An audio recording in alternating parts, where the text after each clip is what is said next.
বিজ্ঞানী ঘেঁটে না দিলে আজ প্রস্তাবটা মহারাজের থেকে ঠিক অনুমোদন করিয়ে নিতাম। কাল গোপাল এসে ঠিক ঘেঁটে দেবে। আর গোপাল বললেই মহারাজ চলে যাবেন, আমাদের উদ্দেশ্য সফল হবে না। মন্ত্রীমশাই, আপনার পরিকল্পনা সফল হলো না। আচ্ছা, পণ্ডিত গেল কোথায়?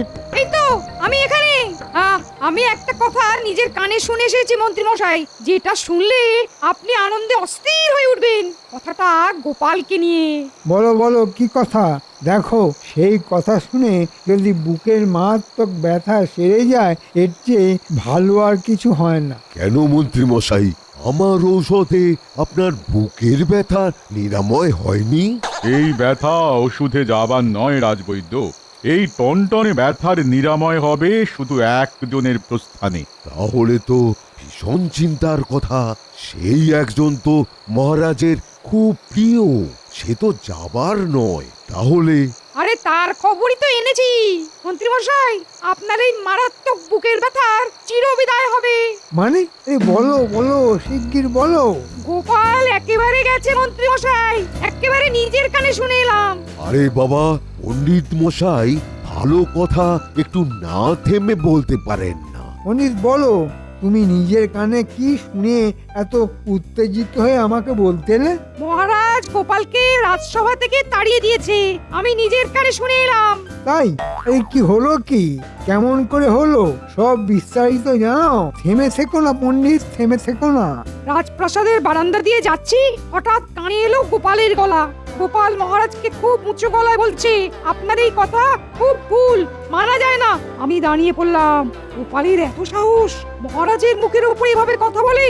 আমি ভেজানোর দরজার মধ্যে দিয়ে ঘরের ভেতরে দেখলাম। মহারাজ, আপনি রাজা, আপনি এই কথা কি করে বলতে পারেন? এটা অন্যায় মহারাজ। তোমার তোমার এত বড় সাহস, তুমি আমার সামনে দাঁড়িয়ে আমার মুখের উপর কথা বলো? তোমার স্পর্ধা দেখে আমি আশ্চর্য হয়ে যাচ্ছি। আমি দিন দরিদ্র একজন মানুষ, কিন্তু আমার মেরুদণ্ডটা সোজা মহারাজ। গোপাল, শোনো শোনো, তুমি আমার খুব প্রিয় বলে তুমি আমাকে এইভাবে কথা বলতে পারো না। তোমার এই অপরাধের জন্য তোমাকে আমি কঠিন শাস্তি দিতে পারতাম, কারাগারে নিক্ষেপ করতে পারতাম, কিন্তু সেটা করছি না। শুধু শুধু তোমাকে আমি আমার রাজসভা থেকে বরখাস্ত করলাম। কাল থেকে এই রাজসভায় তোমার মুখ যেন আমায় আর দেখতে না হয়। আরে বাবা, এই খবরটা তো এক্ষুনি মন্ত্রী মশাইকে দিতে হয়। ওই কথা শুনে নিজেকে স্থির রাখতে পারিনি। কি মন্ত্রী মশাই, গেল আপনার বুকের ব্যথা? রাজবৈদ্য, একটা চিমটি কার্টুন তো দেখি। কেন? আরে, আমি দিয়ে আছি না ঘুমিয়ে স্বপ্ন দেখছি, সেটা জানতে হবে তো, তাই বলছি। এত ভালো খবর তো আসে না। না না মন্ত্রী মশাই, আপনি স্বপ্ন দেখছেন না, সুন্দর বাস্তবের মাটিতে দাঁড়িয়ে আছেন। কি নিয়ে লাগলো সেটা তো জানা গেল না।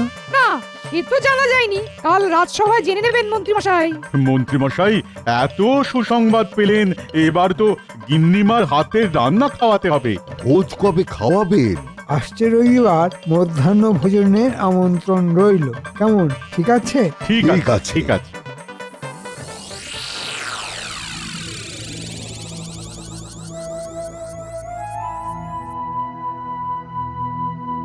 কি গো, রাজসভা থেকে এসে সেই যে ঘুম মেরে বসে রইলে, আর তো উঠলে না গো? এ ওঠো না, হাত মুখ ধোও। শোনো গিন্নি, কয়েকদিন আমরা দূরে কোনো নির্জন গ্রামে চলে যাব। জামা কাপড় গুছিয়ে নাও, ওই পূব গাঁয়ে যাব। ওখানে আমাকে কেউ দেখেনি, আমার নাম শুনেছে। ওখানে আমরা এখন থেকে থাকবো। এখানে থাকবো না? না, সে কি? মহারাজ আমাকে বরখাস্ত করেছেন। ও মা গো, কি হবে গো? কি খাবো গো? কয়েকদিন নয় প্রকৃতির হাওয়া খেয়ে কাটাবো। নাকি কান্না থামাও তো। কাজ চলে গেলে খাবো কি? কেন, আমাদের পৈতৃক পেশায় চলে যাব? কাজ জানি, না খাইয়ে রাখবো না। হ্যাঁ, কি হয়েছে জানতে পারি? নিশ্চয়ই পারো, তবে এখন নয়, পরে। এখন শুধু বোঁচকা বুচকি নিয়ে দুগ্গা বলে সকাল হতেই বেরিয়ে পড়বো। কোথায় যাবো? এই কৃষ্ণনগর থেকে দূরে, যেখানে আমাকে কেউ চেনে না, ওখানে কিছুদিন থাকবো। কিছুদিন মানে? তারপর কোথায় যাবো? তার পরের কথা পরে ভাবা যাবে গিন্নি। নাও নাও নাও গিন্নি, তাড়াতাড়ি বোঁচকা বুচকি গোছাও, তারপর একটু গড়িয়ে নাও। সকাল সকাল বেরোবো, বুঝলে? তোমার মনটা কি এখন একটু ভালো হয়েছে? আর মন, মনেরও সহ্যের একটা সীমা আছে। ভাঁড়েরও দুঃখ হয় গিন্নি, ভাঁড়েরও মন খারাপ হয়।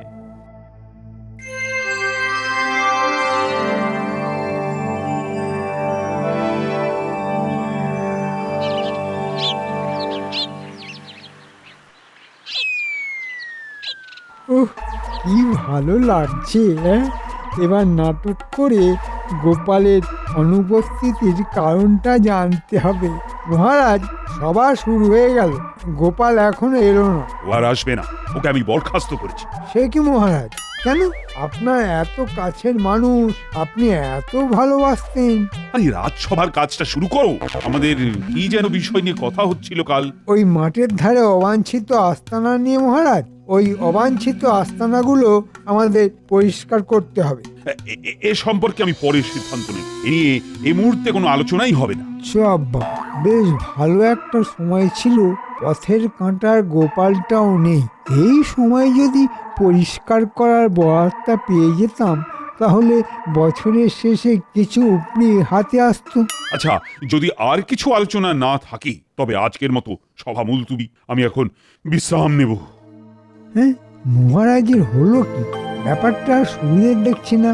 তবে কি মহারাজ গোপালের জন্য চিন্তা করছে? আমার আজ মন ভালো নেই, আর মন ভালো না থাকলে কোনো কাজেই যে মন লাগে না। কিছুদিন আমি আর রাজসভায় আসবো না, আর খুব প্রয়োজন না হলে আমাকে আর ডাকবেও না। তাহলে আপনার অবর্তমানে আমি রাজসভার কাজ করি, মানে আমি তো আপনার মন্ত্রী, আর মন্ত্রী মানে মহারাজের ডান হাত।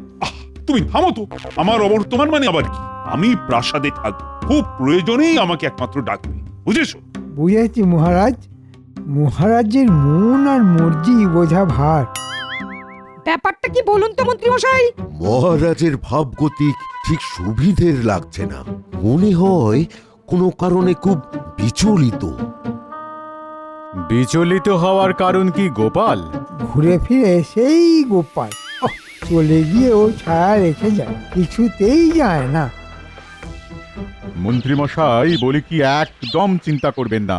প্রথম মহারাজের একটু ওই রকম দুঃখ দুঃখ ভাব থাকবে, তারপর ঠিক হয়ে যাবে। এটা আমার গণনা বলছে। তোমার গণনা? আর কি কি বলছে রাজজ্যোতিষী? আমার ব্যাপারে তুমি কিছু আগাম জানাতে পারো? আপনার এখন খুব ভালো সময়, যেখানে হাত দেবেন সেখানেই সোনা ফলবে। কিন্তু সোনা তো ফললো না, মহারাজ তো ধমক দিলেন। আরে আমি তো এই মাত্র গণনা করলাম, ঠিক এই মুহূর্ত থেকে আপনার শুভক্ষণ শুরু হবে। কাল থেকে দেখবেন আপনার ভাগ্য আপনাকে কোথায় নিয়ে যায়, দেখবেন। বলছো? বুকটা খুব হালকা লাগছে। তাহলে কাল থেকে আমার ভাগ্যের তবলা ঠিকঠাক বাজবে বলছো? একদম তালে বাজবে। তেরে কেটে কেটে তা খাস্তা খাস্তা দ্রিমি দ্রিমি দ্রিমি দ্রিম, আসছেই শুভ দিন। শান্তি।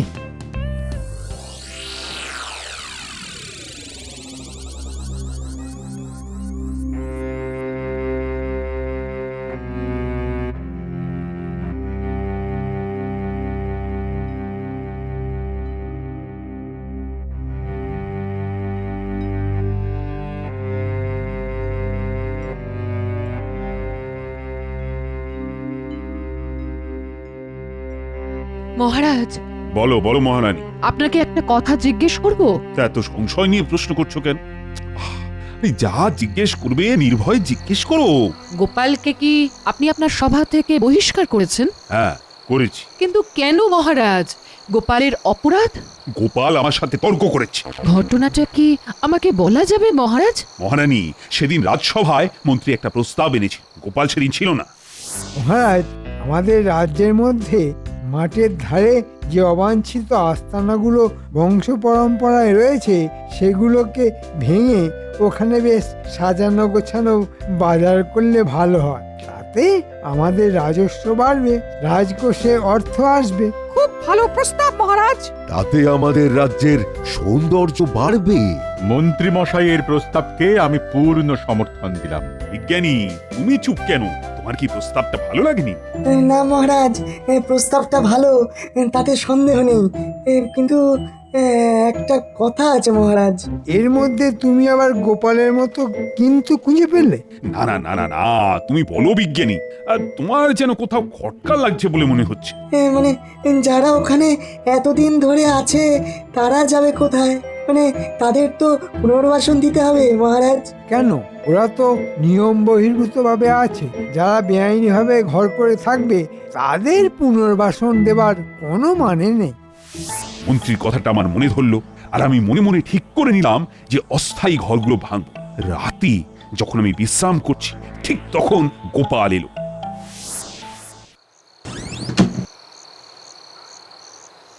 মহারাজ, এ কি গোপাল, কি ব্যাপার? তুমি এত রাতে এলে?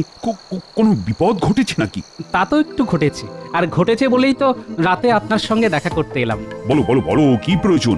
মহারাজ, শুনলাম নাকি মন্ত্রী মশাই ওই মাঠের ধারে যেখানে কিছু গরিব মানুষ বহু বছর ধরে আছে ওদের ওখান থেকে সরিয়ে দিতে চাইছেন। হ্যাঁ হ্যাঁ, ঠিকই শুনেছ।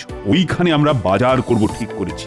নামি দামি বণিকরা তাদের পসরা সাজিয়ে বসবে। কি ভালো প্রস্তাব না, কি বলো? তা ভালো, কিন্তু ওখানকার আদিবাসিন্দারা থাকবে কোথায় মহারাজ? তা ওরা যখন এখানে ঘর বেঁধেছিল তখন কি আমাকে জিজ্ঞেস করেছিল? ওরা তো আমার আপনার জন্মের আগে থেকে ওখানে বংশ পরম্পরায় আছে মহারাজ। ঠিক আছে ঠিক আছে, একটা কথা বলো দেখি, তুমি তো আজকে সভায় আসোনি, তা খবরটা পেলে কি করে? সকালবেলা আমি আমার ঘরের চালে উঠে খড় দিয়ে চাল ছাইছি, ঠিক তখন পুঁটির বাবা আসে, হাপুস নয়নে কাঁদছে। বলি নিচে একটু খেয়াল রেখো, হ্যাঁ? দরজা খোলা কিন্তু। কি বা আছে গিন্নি নেবার মতো? বলি রান্না করে রেখেছি, মাছ ভাজা আছে, আর বাইরে মেনিটাও আছে। আর কিছু বললাম না কিন্তু, বাকিটা বুঝে নিও। আমি চললাম, হ্যাঁ। ঠিক আছে ঠিক আছে, তুমি নিশ্চিন্তে যাও। আহা মনরা কাটে না, বুকের যাতনা বুঝে না। আহা মনরা কাটে না, বুকের যাতনা বুঝে না।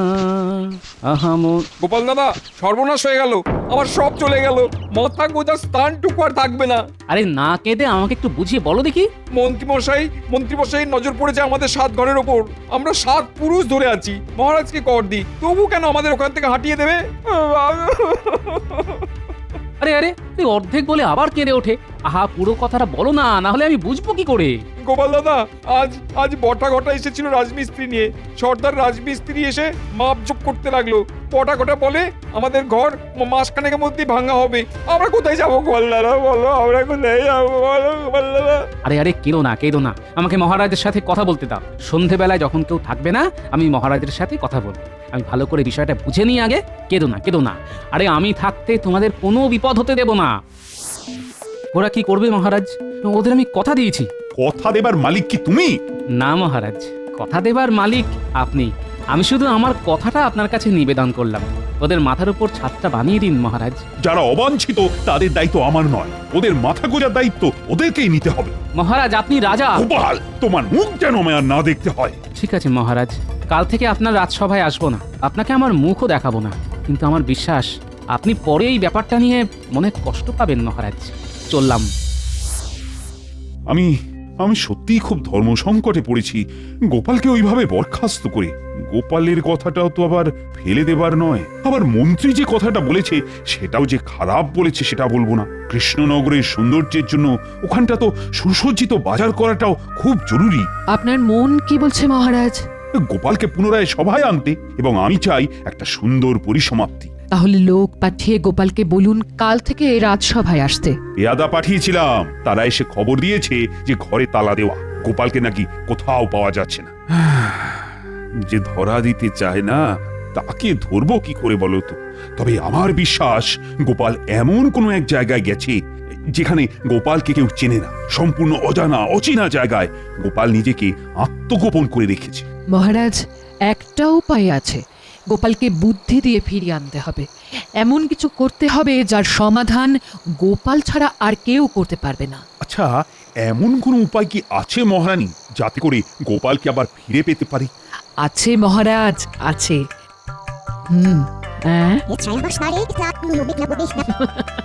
বাহ বাহ রানী, বাহ, দারুণ দারুণ। আমি কাল সকালে ঢেঁড়া পিটিয়ে রাজ্যের প্রতিটি কোণে এই কথা জানাবো। শোনো শোনো শোনো, মহারাজের বড় দিঘির বিবাহ আগামী পূর্ণিমায় অনুষ্ঠিত হবে। সকল গ্রামবাসীকে অনুরোধ জানানো যাচ্ছে যে তারা যেন তাদের বাড়ির কুয়োকে মাথায় করে রাজার দিঘির বিবাহে উপস্থিত হয়। অন্যথায় 5টি করে মোহর মহারাজের কোষাগারে জমা দিতে হবে। শোনো শোনো শোনো। কি রে বাবা, এ আবার কেমন তোর কথা? মহারাজের কি মাথাটাতে খারাপ হয়েছে নাকি? আমার তো ওই 3 কোটি বয়স হলো।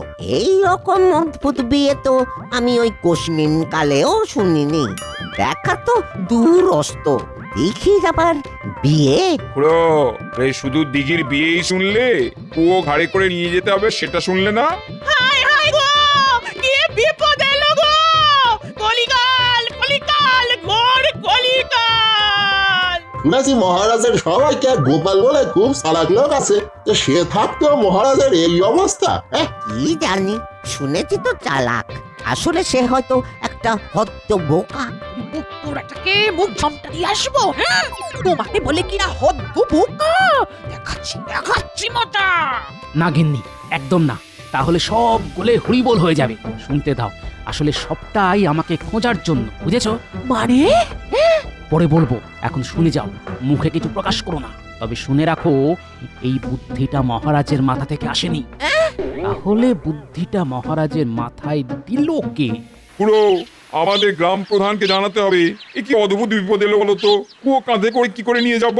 কলিকাল কলিকাল ঘোর কলিকাল! কারো নিস্তার নেই, কারো নিস্তার নেই। আমাকে আপনাদের গ্রাম প্রধানের কাছে নিয়ে যেতে পারবেন?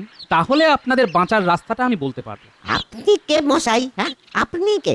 কোত্থেকে আসছেন? আমি আসছি অজানা দেশ থেকে। কোথা থেকে? আমরা আসছি সেই অজানি দেশ থেকে। আমার নাম না জানি কি, আর ইনি হলেন আমার তিনি, নাম হ্যাঁ জানি। আমার কাছে আছে আপনাদের বাঁচার রাস্তা। বাবা, ও জানি দেশ থেকে না জানি আর হ্যাঁ জানি, এরকম বিচিত্র নাম এই প্রথম শুনলাম বাবা। অনেক কিছুই তো প্রথম শুনলাম। মাথায় করে কুয়ো নিয়ে যাওয়ার কথা আগে শুনেছিলেন? সত্যিই শুনিনি। কি বলো খুড়ো? আহা, বললাম তো, আমার এত বয়সে ওই দিঘির বিয়ের কথাও শুনিনি, আর কুয়ো কাঁধে নেমন্তন্ন খাবার কথাও শুনিনি। আবার আপনি দিলেন আর এক ঝটকা, না জানি দেশ আর না জানি আপনার নাম, আর আপনার পরিবারের নাম হ্যাঁ জানি। ঘোর কলিকাল ঘোর কলিকাল! হ্যাঁ, আমাদের দেশের মানুষদের নামগুলো এইরকম। না জানি, হ্যাঁ জানি, সব জানি, কিছু জানি। ছাড়ুন সব কথা, এখন আমাকে আপনাদের গ্রাম প্রধানের কাছে নিয়ে চলুন, যদি বাঁচতে চান। হ্যাঁ, চলুন।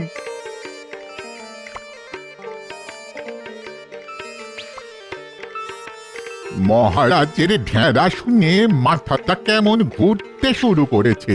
কুয়ো কাঁধে করে দিঘির বিয়ে খেতে যাবার মতো অসম্ভব কথা মহারাজের মাথায় এলো কি করে? আপনার সাথে এই ব্যাপারে কথা আছে গ্রাম প্রধান। আপনি কে? আপনাকে তো এই গ্রামে আগে দেখিনি। আমি অনেক দূর থেকে আসছি, সেই 3 মাঠ পেরিয়ে 3 রাজ্যের অজানি দেশ থেকে। আমার নাম না জানি কি, আর ইনি হলেন আমার পরিবার, নাম হ্যাঁ জানি। আমি এসেছি আপনাদের এই ভয়ঙ্কর সমস্যা থেকে উদ্ধার করতে। মানে মহারাজের দিঘির বিয়ে? হ্যাঁ গ্রাম প্রধান, আপনি যাবেন মহারাজের কাছে গ্রামের কিছু মানুষকে নিয়ে, বলবেন মহারাজ মহারাজ, আমরা আসছি পূব গাঁ থেকে, আপনার নিমন্ত্রণ আমরা স্বীকার করলাম মহারাজ। কিন্তু শর্ত জানো তো? জানি মহারাজ, জানি। আমাদেরও একটা শর্ত আছে মহারাজ। আচ্ছা বেয়াদব তো তোমরা, মহারাজকে শর্ত দাও? মন্ত্রী, ও তুমি বুঝবে না। নাও নাও নাও, শিগগির তোমাদের শর্ত বলো। শিগগির বলো, আমি তোমাদের শর্ত শুনতে চাই। মহারাজ, আমাদের শর্ত হলো, আমাদের কুয়োগুলো খুব ধরেছে যে যার বিয়ে সেই আপনার দিঘি যেন তাদের এসে নিমন্ত্রণটা করে যায়। ওই ঢেঁড়াওয়ালার নিমন্ত্রণ সে নেবে না, দিঘিকে আসতে হবে আমাদের পূব গাঁয়ে। তাই এই শর্তটা কে শিখিয়েছে? গ্রাম প্রধান? এটা তো তোমার বুদ্ধি নয় বাবা, কে শিখিয়েছে? কে আর শেখাবে? আমার শত্রু ছাড়া ভালো লাগে না। রাজজ্যোতিষীর গণনা কিছুতেই মেলে না। মহারাজ, সে বড় অদ্ভুত মানুষ, অজানি দেশ থেকে এসেছেন, নাম না জানি কি। ওনার পরিবারের নাম হ্যাঁ জানি। গোপাল গোপাল আমার গোপাল, অবশেষে ধরা দিলে তুমি। ও প্রধান, তোমাদের কাছে যে মানুষটা গেছে না, ওই না জানি না কি নাম বললে না, ও আসলে আমার সবার সবচেয়ে বুদ্ধিমান মানুষ, গোপাল, গোপাল ভাঁড়। প্রধান প্রধান তুমি লোক পাঠাও, গোপালকে সসম্মানে নিয়ে আসো। আর তোমাদের উপগায়ের প্রতিটি লোকের কাল এই প্রাসাদে নিমন্ত্রণ। মন্ত্রী, আয়োজনের দায়িত্ব কিন্তু তোমার। দেখো নিমন্ত্রিতরা যেন অসম্মানিত না হয়। আটা ঘায়ে নুনের ছিটে, হ্যাঁ? আয়োজনের ত্রুটি হবে না মহারাজ।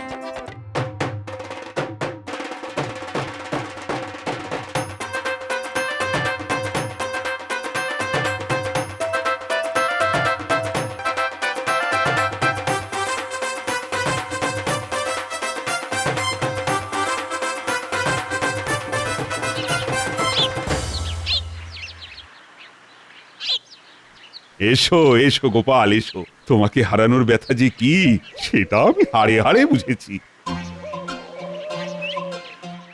প্রণাম নয়, বুকে এসো গোপাল, বুকে। আর রানী, তোমার বুদ্ধিতে কিন্তু আমি গোপালকে আবার ফিরে পেলাম। গোপাল আবার প্রমাণ হলো জল ছাড়া মাছ, আর গোপাল ছাড়া মহারাজ হয় না, হতেও পারে না।